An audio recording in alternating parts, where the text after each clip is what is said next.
एक बार एक आदमी जंगल के रास्ते से गुजर रहा था। उसने देखा जंगल में घट्टा कट्टा शेर जो रस्सियों से बंधा हुआ लाचार खड़ा है। शेर आदमी को देखकर बोला, प्लीज मुझे आजाद कर दो, मेरी रस्सियां काट दो, मैं वादा करता हूं आपको कुछ नहीं करूंगा। आदमी ने सोचा यार कौन चलती फिरती मौत को गले लगाए। इसने डायरेक्ट मना कर दिया और बोला मैं तेरे पे भरोसा नहीं कर सकता।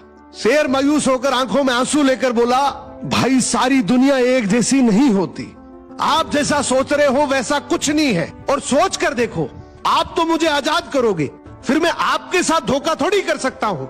आदमी ने भी थोड़ा सोचा और लगा कि यार हो सकता है ये सच ही बोल रहा होगा। उसको तरस आ गया, भले एक आजाद जानवर है जो बेचारे इस तरीके से जाल में फंसा पड़ा है, क्यों ना मैं इसको जाल से बाहर निकाल दूं, इसको आजाद कर दूं। आदमी ने जैसे ही सारी रस्सियां काटकर उसे आजाद किया, शेर पलट गया और बोला यही तो मेरा जाल था, मैं जानबूझकर इस जाल में फंसा था ताकि तुम्हें फंसा सकूं। आदमी बोला ये तो गलत बात है भाई, मैंने तो तेरा अच्छा ही किया है। शेर बोला अच्छा बुरा कुछ नहीं होता, ये तो मेरी फितरत है। कमेंट करके बताना कि आपको इस स्टोरी से क्या मैसेज मिला।